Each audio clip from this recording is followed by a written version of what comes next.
नमस्कार दोस्तों, आपका अपना चैनल भीष्म अकादमी में स्वागत है। दोस्तों, जैसा कि हम व्याकरण से संबंधित प्रश्नों को पढ़ रहे हैं, उसमें से हम संज्ञा, सर्वनाम, विशेषण, क्रिया विशेषण, वचन आदि सभी, काल, ये सभी टॉपिक के प्रश्नों को हम मिक्स क्वेश्चन एक ही साथ पढ़ रहे हैं।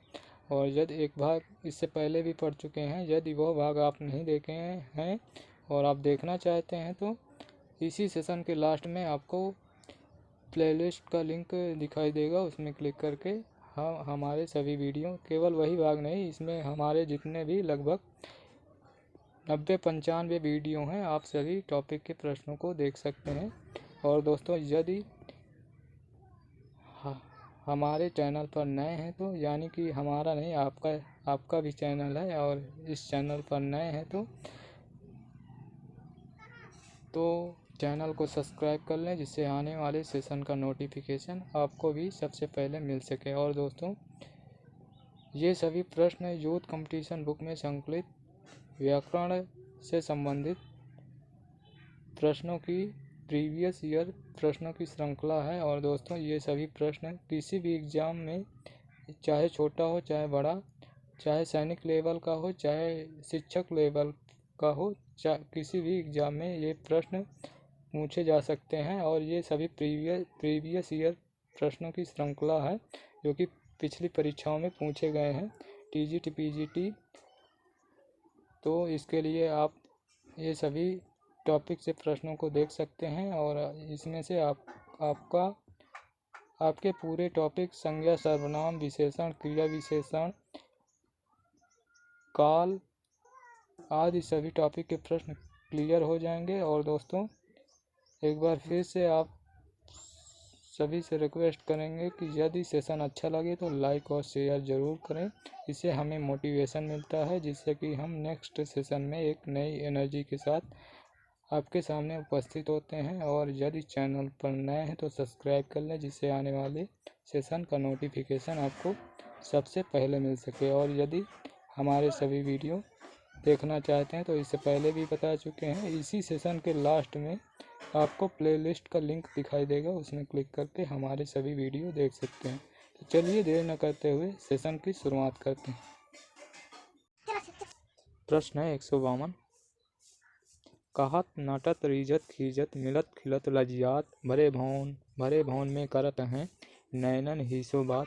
पर युक्त दोहे में प्रयुक्त मुख्य क्रियापदों की संख्या है। तो इसमें क्रियापदों की संख्या 7 है, तो इसका उत्तर विकल्प सी सही है। और चलिए देखते हैं इसकी व्याख्या।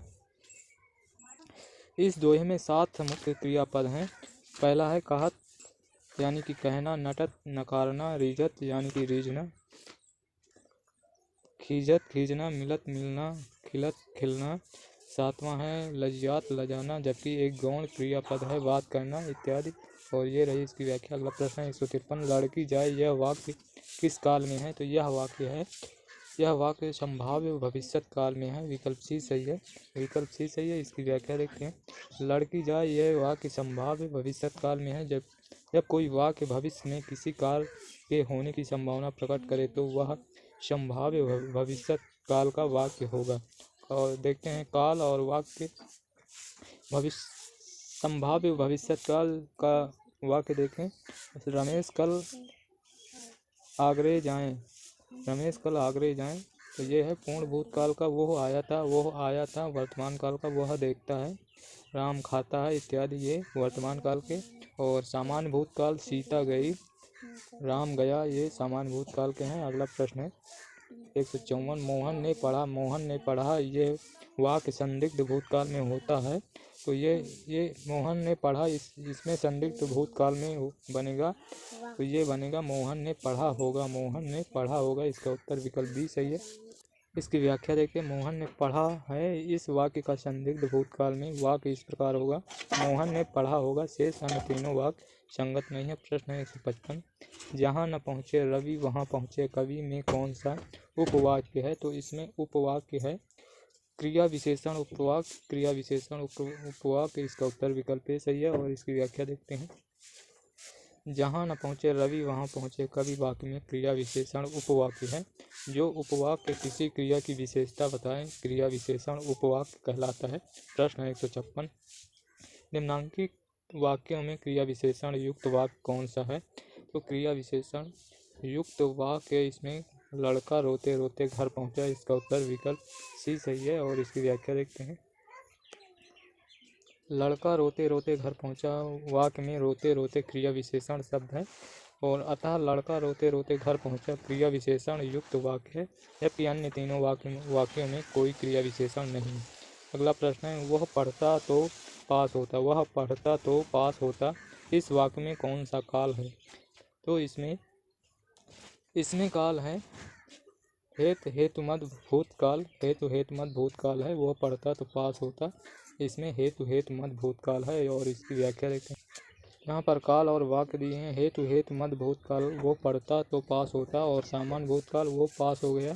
पूर्ण भूतकाल वो पास हो चुका था और अपूर्ण भूतकाल वो पढ़ रहा था यानी कि कॉन्टिन्यूअस।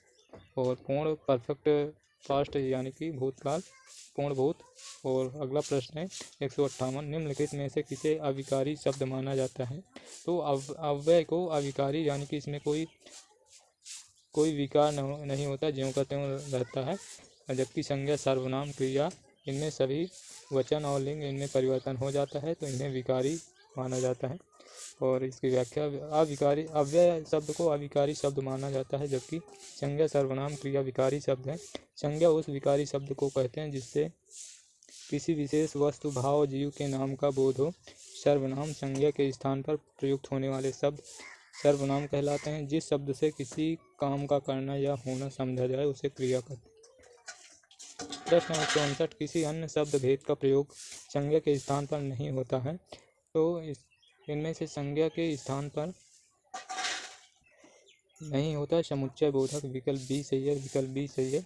और इसकी व्याख्या देखते हैं। समुच्चय बोधक का प्रयोग संज्ञा के स्थान पर नहीं होता, जबकि सर्वनाम विशेषण क्रिया विशेषण तथा क्रिया का प्रयोग संज्ञा के स्थान पर होता है।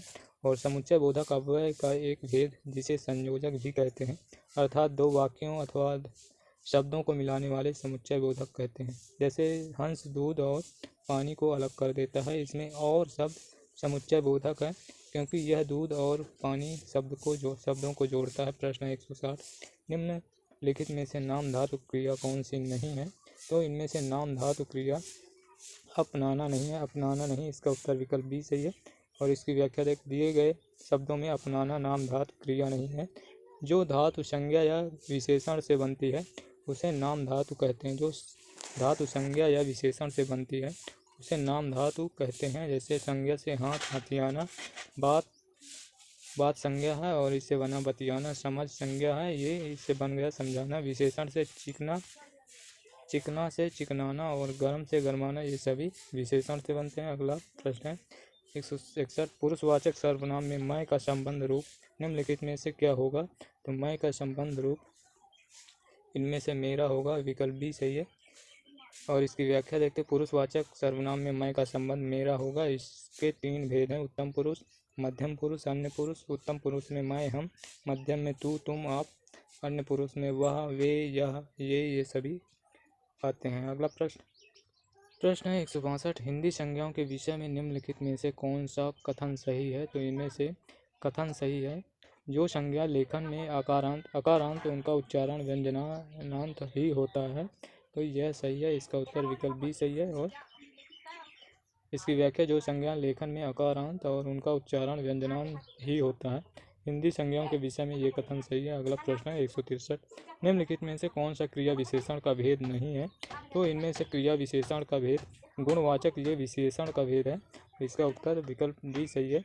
और इसकी व्याख्या देखिए गुणवाचक क्रिया विशेषण का भेद नहीं है, यह विशेषण का भेद है, जबकि रीतवाचक स्थानवाचक कालवाचक आदि सभी विधिवाचक आदि सभी क्रिया विशेषण के भेद हैं। अगला प्रश्न है 164 निम्न में कौन सा शब्द संज्ञा है? तो इनमें से हिमालय शब्द संज्ञा है। विकल्प बी सही है। हिमालय शब्द व्यक्तिवाचक संज्ञा है। और प्रश्न है 165 निम्नलिखित में से कौन सी प्रेरणार्थक क्रिया है? तो इनमें से प्रेरणार्थक क्रिया है सुनाना। विकल्प सी सही है। और इसकी व्याख्या देखते हैं। दी गई क्रियाओं में सुनाना प्रेरणार्थक क्रिया, ऐसी क्रिया जो कर्ता स्वयं न करके अपनी प्रेरणा से संपन्न कराता है उसे प्रेरणार्थक क्रिया कहते हैं। कुछ उदाहरण इस तरह हैं। मूल क्रिया और द्वितीय क्रिया और तृतीय प्रेरणा क्रिया। उठना का उठाना द्वितीय क्रिया और उठवाना। चलना का चलाना द्वितीय क्रिया और प्रेरणार्थक क्रिया है चलवाना। लिखना का लिखाना और ये प्रेरणार्थक क्रिया लिखवाना होगा। जगना का जगाना और प्रेरणार्थक क्रिया जगवाना। ये इस प्रकार इसकी व्याख्या। प्रश्न 166, जिस संज्ञा शब्द से व्यक्ति या वस्तु के गुण या धर्म का बोध हो तो उसे भाववाचक संज्ञा कहते हैं। विकल्प बी सही है। और इसकी व्याख्या, जिस संज्ञा शब्द से व्यक्ति या वस्तु के गुण या धर्म का बोध होता है उसे भाववाचक संज्ञा कहते हैं। संज्ञा 5 प्रकार की होती है। शेष विवरण इस प्रकार है। जातिवाचक, जिन संज्ञाओं से एक ही प्रकार की वस्तुओं अथवा व्यक्तियों का बोध हो उसे जातिवाचक। व्यक्तिवाचक, जिस शब्द से किसी एक वस्तु या व्यक्ति का बोध हो उसे व्यक्तिवाचक। समूहवाचक, जिस संज्ञा से व्यक्ति या वस्तु या व्यक्ति के समूह का बोध हो उसे समूहवाचक। और द्रव्यवाचक, जिस संज्ञा शब्द से माप तौल वाली वस्तुओं का बोध हो उसे द्रव्यवाचक कहते हैं। प्रश्न 167, जो शब्द पूर्वापर संबंध से किसी संज्ञा के बदले आता है उसे क्या कहते हैं? तो संज्ञा के बदले आता है उसे सर्वनाम कहते हैं। और इसकी व्याख्या देखते हैं। जो शब्द पूर्वापर संबंध से किसी के बदले प्रयुक्त होते हैं उन्हें सर्वनाम कहते हैं। सर्वनाम मूलतः 6 भेद हैं जो इस प्रकार हैं। पुरुषवाचक, पुरुषवाचक के अंतर्गत उत्तम पुरुष, मध्यम पुरुष, अन्य पुरुष। दूसरा है निजवाचक, तीसरा निश्चयवाचक, चौथा है अनिश्चयवाचक, पांचवा है संबंधवाचक, छठवां है प्रश्नवाचक इत्यादि। ये सभी सर्वनाम के भेद हैं। अगला प्रश्न, राम धीरे धीरे टहलता है। वाक्य में क्रिया विशेषण है तो इसमें क्रिया विशेषण धीरे धीरे है। विकल्प सी सही है। और इसकी व्याख्या देखते हैं। राम धीरे धीरे टहलता है। इस वाक्य में धीरे धीरे शब्द क्रिया विशेषण है। क्रिया की विशेषता बताने वाले शब्दों को क्रिया विशेषण कहते हैं। यह मूलतः 4 प्रकार का होता है। रीतवाचक, कालवाचक, स्थानवाचक, परिमाणवाचक। ये सभी क्रिया विशेषण के 4 भेद हैं। और अगला प्रश्न है, जिस शब्द से संज्ञा का गुण, दशा, स्वभाव आदि लक्षित हो उसे क्या कहते हैं? तो उसे कहते हैं गुणवाचक। विकल्प सी सही है। और इसकी व्याख्या देखते हैं। जिस शब्द से संज्ञा के गुण, दशा, स्वभाव आदि लक्षण होते हैं उसे गुणवाचक विशेषण कहते हैं। विशेषण से विशेष जिसकी विशेषता बताई जाए मर्यादित होती है। विशेषता मूलतः 4 प्रकार के होते हैं। गुणवाचक, परिमाणवाचक, संख्यावाचक, सार्वनामिक वाचक। और अगला है, निम्न में से कौन शब्द संज्ञा है? तो इनमें से नदी शब्द जातिवाचक संज्ञा है। इसका उत्तर विकल्प बी सही है। नदी शब्द जातिवाचक संज्ञा, जिन संज्ञाओं से एक ही प्रकार की वस्तुओं अथवा व्यक्तियों का बोध हो उन्हें जातिवाचक संज्ञा कहते हैं। मनुष्य, घर, पहाड़, गाय, आदमी, फल, मंत्री, कुर्सी, वर्षा इत्यादि जातिवाचक संज्ञा के उदाहरण हैं। उचित अनुचित वर्तमान विशेषण शब्द हैं। प्रश्न 171, कक्षा, सभा, सेना, दल आदि शब्द कैसी संज्ञा हैं?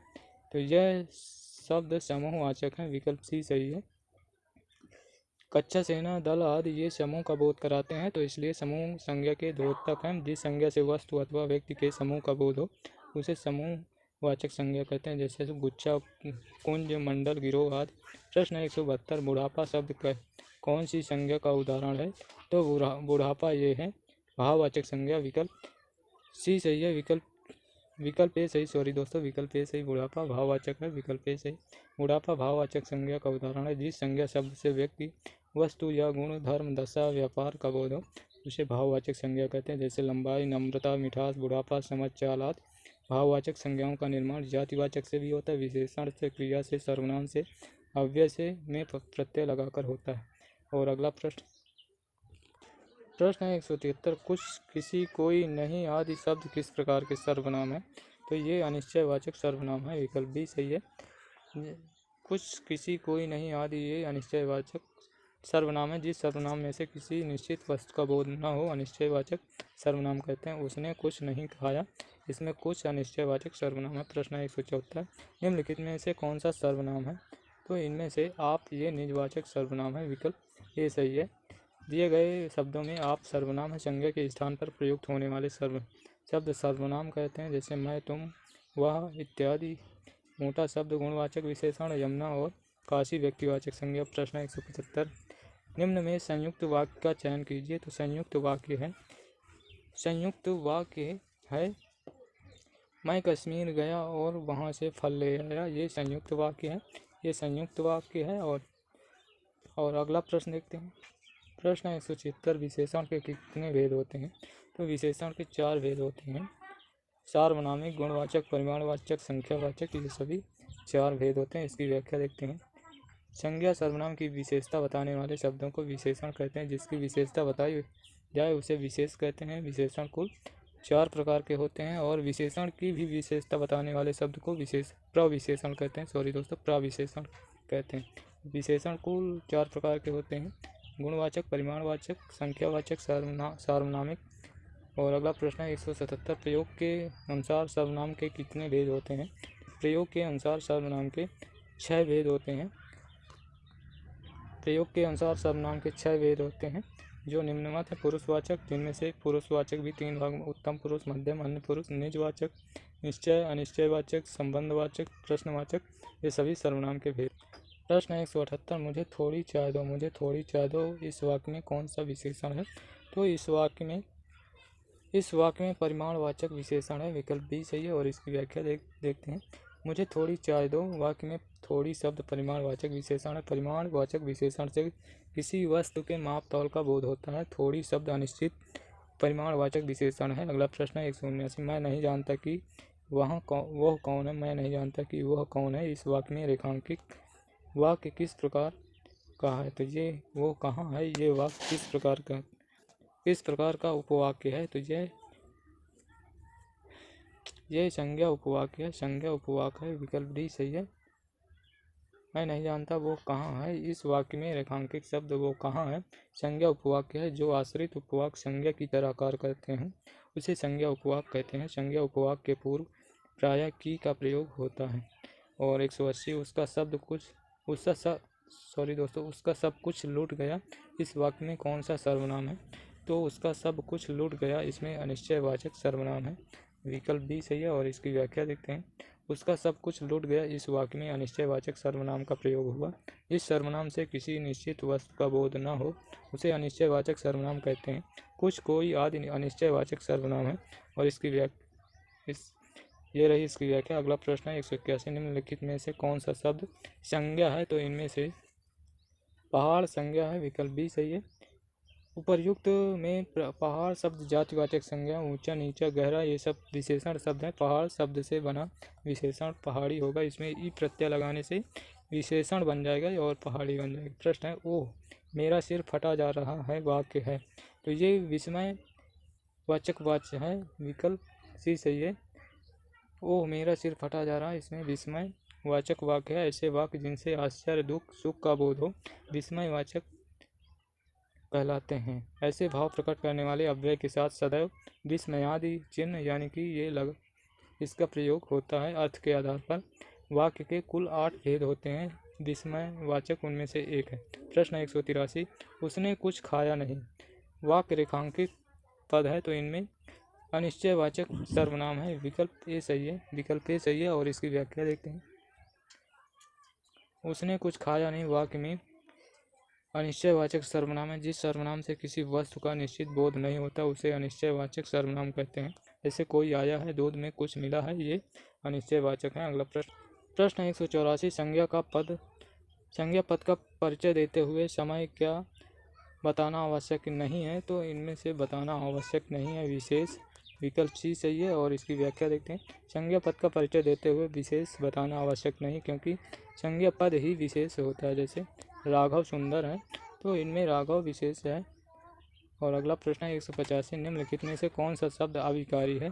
तो इनमें से वाह अविकारी है। विकल्प डी सही है। वाह शब्द अविकारी है। जिस शब्द में वचन, लिंग, कारक इत्यादि के कारण कोई विकार नहीं उत्पन्न होता उसे अविकारी शब्द कहते हैं। तो वाह में विस्मय बोधक चिन्ह लगा हुआ है, तो इसमें कोई विकार नहीं होगा, तो ये अविकारी है। वैसे शब्द हर स्थिति में अपने मूल रूप में बने रहते हैं, चूँकि अव्यय का रूपांतर नहीं होता। इसलिए ऐसे शब्द अविकारी होते हैं। इनका व्यय नहीं होता, अतः अव्यय हैं। जैसे जब, तब, अभी, उधर, वहाँ, आ, ठीक है इत्यादि, ये सब अविकारी।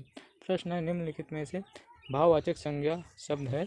तो इनमें से भाववाचक संज्ञा शब्द बुद्धिमत्ता है, जिसे नाप तौल नहीं सकते और छू नहीं सकते, इसे भाववाचक संज्ञा कहते हैं। बुद्धिमत्ता भाववाचक संज्ञा। इसमें बुद्धिमान विशेषण शब्द है। और जिसमें ता तद्धित प्रत्यय जोड़कर भाववाचक संज्ञा बनाया गया। प्रश्न 187, कौन सा शब्द विशेषण है? तो कौन सा शब्द विशेषण है?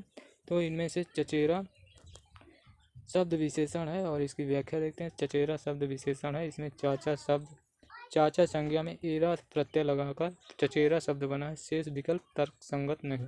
प्रश्न है 188, विशेषण का भेद नहीं होता है। तो विशेषण का भेद गुणवाचक, संख्यावाचक, सर्वनामी, इसमें प्रभाववाचक विशेषण का भेद नहीं।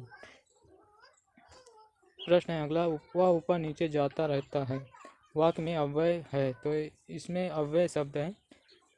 तो इसमें अव्यय शब्द ऊपर नीचे इसमें कोई परिवर्तन नहीं होता, तो ये अव्यय यानी कि अविकारी शब्द है। ऊपर नीचे जाता रहता वाक्य में अव्यय पद ऊपर नीचे है, जिसके रूप में लिंग, वचन, पुरुष, कारक इत्यादि के कारण कोई विकार उत्पन्न नहीं होता, ऐसे शब्द को अव्यय कहते हैं। प्रश्न 190, मुझे उसका मीठा गाना अच्छा लगता है, वाक्य में क्रिया विशेषण पद कौन सा है? तो मीठा गाना विकल्प डी, सॉरी दोस्तों, इसका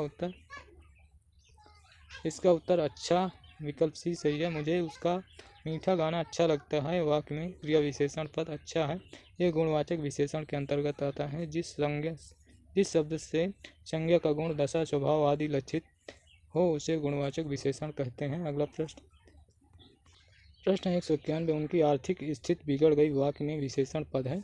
तो इसमें विशेषण पद है आर्थिक, विकल्प सी सही है और इसकी व्याख्या देखते हैं।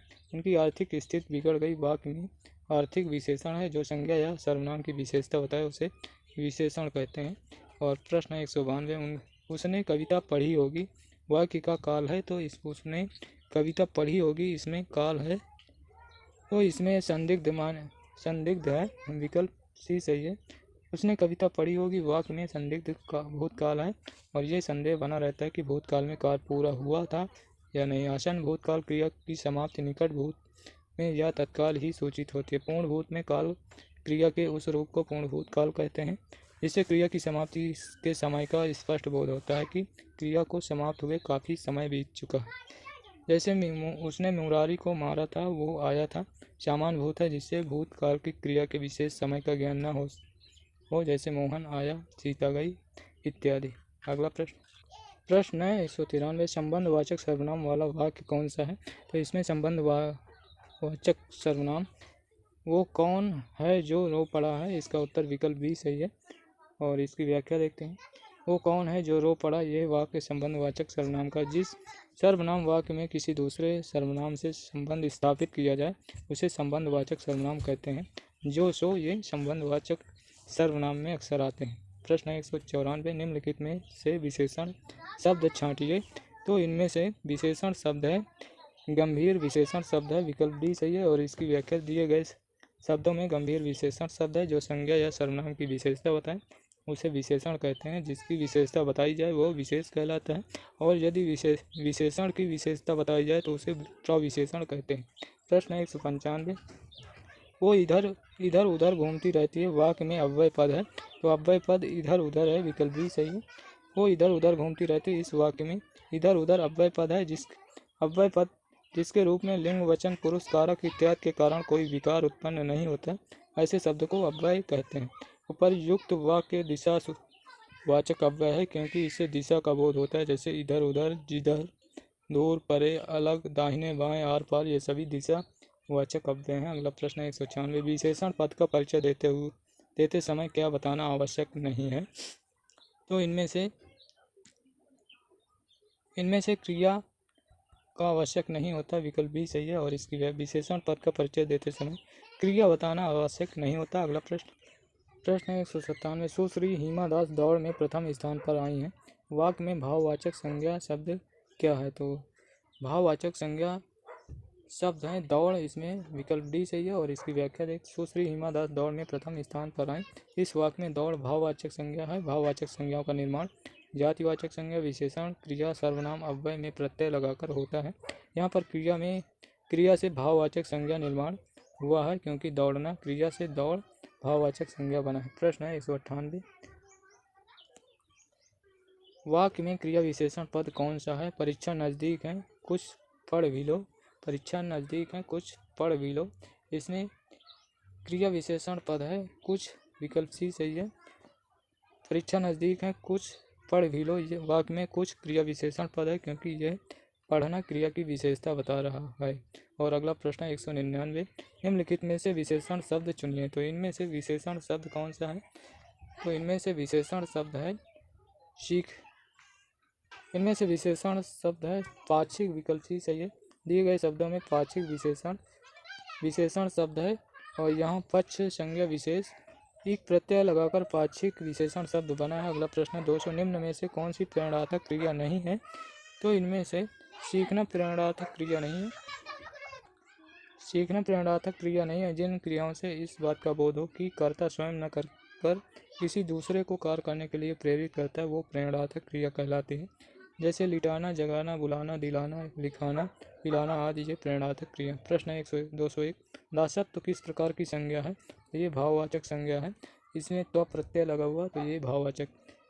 दासत्व भाववाचक संज्ञा। भाववाचक संज्ञा का निर्माण जातिवाचक संज्ञा, विशेषण, क्रिया, सर्वनाम, अव्यय में प्रत्यय लगाकर होता है। यहाँ दासत्व में दास जातिवाचक संज्ञा है जिसमें त्व प्रत्यय लगाकर दासत्व भाववाचक संज्ञा बना। और भाववाचक द्रव्यवाचक संज्ञा का प्रायः बहुवचन नहीं होता। भाववाचक द्रव्यवाचक संज्ञा का प्रायः बहुवचन नहीं होता। प्रश्न 202, सब पेड़ में सब किस प्रकार का विशेषण है? तो सब पेड़ में सब अनिश्चयवाचक संख्यावाचक है, विकल्प बी सही है। सब अनिश्चयवाचक संख्यावाचक विशेषण का प्रकार है। यहाँ सब शब्द पेड़ की कई निश्चित संख्या नहीं बता रहा। प्रश्न है 203, पहले से बहुत धीरे बोलने वाला में कौन सा पदबंध है? तो इनमें से पदबंध है क्रिया विशेषण पदबंध, विकल्प ये सही है। और इसकी व्याख्या देखते हैं। पहले से बहुत धीरे बोलने वाला में क्रिया विशेषण पदबंध है। क्रिया की विशेषता बताने वाले पदबंध को क्रिया विशेषण पदबंध कहते हैं। ये हमेशा क्रिया के पहले प्रयुक्त होता है। प्रश्न 204, विधेय के अंतर्गत आता है? तो विधेय के अंतर्गत आता है कर्म व क्रिया, विकल्प सी सही है। विधेय के अंतर्गत कर्म व क्रिया और उद्देश्य के अंतर्गत कर्ता आता है। वाक्य के उद्देश्य और विधेय दो भेद होते हैं। वाक्य में जिसके विषय में कहा जाए उद्देश्य होता है और जिसमें कर्ता का विस्तार होता है। वाक्य में उद्देश्य के बारे में जो कुछ भी कहा जाता है विधेय कहते हैं। और प्रश्न है 205, निम्न में से कौन सा अव्यय भेद नहीं है? तो इनमें से अव्यय भेद परिमाण बोधक नहीं है, विकल्प सी सही है। और इसकी व्याख्या, परिमाण बोधक अव्यय भेद नहीं है ऐसे शब्द जिसके रूप में लिंग, वचन, पुरुष, कारक, काल इत्यादि के प्रभाव बस कोई विकार उत्पन्न न हो वे अव्यय या अविकारी शब्द कहलाते हैं। इनके मूलतः 4 भेद हैं। क्रिया विशेषण, दूसरा है संबंध बोधक, तीसरा है समुच्चय बोधक, चौथा है विस्मयादि बोधक। ये सभी क्रिया विशेषण यानी कि ये अव्यय के भेद हैं। और चलिए अगला प्रश्न देखते हैं। प्रश्न है 206, कतिपय हिंदी व्याकरणों द्वारा संज्ञा प्रतिनिधि शब्द का प्रयोग किसके लिए किया गया है? तो यह किया गया संज्ञा के भेद के लिए, विकल्प सी सही है। विकल्प सी सही। इसकी व्याख्या देखते हैं। कुछ हिंदी व्याकरणों द्वारा संज्ञा प्रतिनिधि शब्द का प्रयोग संज्ञा के भेद के लिए प्रयोग किया गया है। संज्ञा के निम्न भेद हैं: व्यक्तिवाचक संज्ञा, जातिवाचक, भाववाचक संज्ञा, समूहवाचक, द्रव्यवाचक, ये 5 भेद हैं। और अगला प्रश्न है 207, निम्नलिखित में से कौन सा शब्द विशेषण है? तो इनमें से विशेषण शब्द है सौतेला, विकल्प सी सही है। सौतेला विशेषण शब्द है। और इसकी व्याख्या देखते हैं। सौतेला विशेषण शब्द है जैसे सौतेला भाई, जबकि मेज, पोष, मिठास, सरलता तीनों संज्ञाएं हैं। तो इस प्रश्न का उत्तर विकल्प सी सही है, सौतेला। अगला प्रश्न है 208, निम्नलिखित में से कौन सा शब्द सर्वनाम नहीं है? तो इनमें से सर्वनाम नहीं है 10 गुना, ये सर्वनाम नहीं है। 10 गुना संख्यावाचक विशेषण है। तो इसकी व्याख्या भी देख लेते हैं। 10 गुना संख्यावाचक विशेषण है, जबकि कौन, कोई, उसने तीनों सर्वनाम है। अगला प्रश्न है 209, हिंदी काल निर्धारण में किसका महत्वपूर्ण योगदान होता है? तो इनमें से योगदान होता है क्रिया का योगदान होता है। काल निर्धारण में क्रिया का योगदान होता है। हिंदी में काल निर्धारण में क्रिया का महत्वपूर्ण स्थान है। रचना के आधार पर क्रिया के 2 भेद होते हैं, सकर्मक क्रिया, अकर्मक क्रिया, ये 2 भेद होते हैं क्रिया के। और चलिए अगला प्रश्न देखते हैं। प्रश्न है 210, निम्न में से भाववाचक संज्ञा है। तो भाववाचक संज्ञा गरीबी भाववाचक संज्ञा है, विकल्प बी सही है। और इसकी व्याख्या देखते हैं। गरीबी भाववाचक संज्ञा है। गरीब एक विशेषण शब्द है। गरीबतम विशेषण की उत्तमावस्था है। विशेषण की 3 अवस्थाएं होती हैं, मूलावस्था, उत्तरावस्था और उत्तमावस्था। पॉजिटिव, कंपैरेटिव, सुपरलेटिव जो कि इंग्लिश में होते हैं वो सेम वही है। प्रश्न 211, मजदूर मालिक के यहाँ रहता है। मजदूर मालिक के यहाँ रहता है उपर्युक्त वाक्य में रेखांकित पद है। तो इसमें रेखांकित पद है, रेखांकित पद इसमें संबंध सूचक का अव्यय है। संबंध सूचक यहाँ संबंध सूचक का अव्यय है। और इसकी व्याख्या देखते हैं। मजदूर मालिक के यहाँ रहता है, इस वाक्य में रेखांकित पद संबंध सूचक अव्यय है। जिन शब्दों की वजह से संज्ञा और सर्वनाम का संबंध किन्हीं और शब्दों से जुड़ता हो वहाँ संबंध बोधक अव्यय संबंध सूचक अव्यय होता है। जैसे कमरे के बाहर सामान रखा है, कमरे के बाहर सामान रखा है। ये अगला प्रश्न है 212, निम्नलिखित वाक्य में रेखांकित पदबंध का नाम चिन्हित कीजिए। तो सुनिए, आपने खाना खा लिया हो तो सो जाइए ना। तो इसमें रेखांकित पदबंध में क्रिया विशेषण है। क्रिया विशेषण पदबंध है। इसका उत्तर विकल्प डी सही है। और इसकी व्याख्या देखते हैं। सुनिए, खाना खा लिया हो तो सो जाइए, इसमें क्रिया विशेषण पदबंध है। प्रश्न 213, वो कौन सा सर्वनाम है। नीचे दिए गए विकल्पों में से सही विकल्प का चयन कीजिए। तो इसमें सर्वनाम है निश्चयवाचक विकल्प सी सही है। और इसकी व्याख्या देखते हैं। यह निश्चयवाचक सर्वनाम है। सर्वनाम और शब्द आप निजवाचक है, मैं तुम पुरुषवाचक, जो सो संबंधवाचक। और अगला प्रश्न है 214, निम्नलिखित में से कौन सा सर्वनाम पद है, चिन्हित कीजिए। तो इनमें से वह सर्वनाम पद है, विकल्प बी सही है। दिए गए शब्दों में वह सर्वनाम है, जबकि राधा और विभीषण दोनों व्यक्तिवाचक संज्ञा है तथा सुंदर विशेषण शब्द है। प्रश्न है 215, हिंदी में शब्दों का लिंग निर्धारण किसके आधार पर होता है। निम्नलिखित विकल्पों में से सही विकल्प को चिन्हित कीजिए। तो इनमें लिंग का निर्धारण संज्ञा द्वारा होता है, विकल्प ए सही है। विकल्प ए सही है। और इसकी व्याख्या देखते हैं। हिंदी में शब्दों का लिंग निर्धारण संज्ञा के आधार पर होता है, जबकि विशेषण, क्रिया तथा सर्वनाम तीनों असंज्ञात हैं। और अगला प्रश्न है 216, रहीम किस तरह की संज्ञा है। नीचे दिए गए विकल्पों में से सही विकल्प का चयन कीजिए। रहीम एक व्यक्तिगत नाम है, तो इसका उत्तर व्यक्तिवाचक संज्ञा है। रहीम शब्द व्यक्तिवाचक संज्ञा किसी वस्तु तथा व्यक्ति के नाम से केवल उसी एक का बोध हो तो उसे व्यक्तिवाचक संज्ञा कहते हैं, जैसे राम, सीता, गंगा आदि। प्रश्न है अगला 17, वह तो घर रिक्त स्थान बैठा था। उपर्युक्त वाक्य में रिक्त स्थान की पूर्ति के लिए अव्यय और उसका भेद होगा। तो इसमें अव्यय और उसका भेद होगा के भीतर, वह तो घर के भीतर बैठा है, ये संबंध बोधक, विकल्प डी सही है। और इसकी व्याख्या देखते हैं। दिए गए रिक्त स्थान में संबंध बोधक अव्यय के भीतर भरा जाएगा, अतः पूर्ण वाक्य इस प्रकार होगा, वह तो के भीतर, वो तो घर के भीतर। शेष अन्य विकल्प त्रुटिपूर्ण है। प्रश्न है, आप वहाँ मत जाइए रेखांकित पद का पद परिचय होगा। तो इसमें मत का प्रयोग निषेधात्मक अव्यय है, इसका उत्तर विकल्प ए सही है। और इसकी व्याख्या देखते हैं। आप वहाँ मत जाइए वाक्य में रेखांकित शब्द निषेधात्मक अव्यय है, जबकि अन्य विकल्प त्रुटिपूर्ण है। प्रश्न 219, किस वाक्य में विधेय विशेषण है। तो इसमें विधेय विशेषण है। मेहुल का घर आलीशान है, इसका उत्तर विकल्प डी सही है। मेहुल का घर आलीशान है, इस वाक्य में आलीशान विधेय विशेषण है। वे विशेषण जो विशेष से पूर्व आते हैं उन्हें विशेषण तथा जो विशेषण के बाद आते हैं विधेय विशेषण कहलाते हैं। अगला प्रश्न है 220, जो कि आज के सेशन का लास्ट प्रश्न है और संज्ञा। और चलिए देखते हैं इस प्रश्न को। पुरस्कार पाने वालों में कुछ हमारे विद्यालय के छात्र हैं। ये रेखांकित पदबंध है, तो इसमें रेखांकित पदबंध है, संज्ञा है। दोस्तों ये पहले भी दिखा चुके हैं, संज्ञा है। तो इसकी व्याख्या देखते हैं। पुरस्कार पाने वालों में कुछ हमारे विद्यालय के छात्र हैं, इस वाक्य में रेखांकित पदबंध संज्ञा पदबंध है, जबकि विशेषण, क्रिया विशेषण तीनों असंगत पदबंध है। और दोस्तों हमने संज्ञा, सर्वनाम,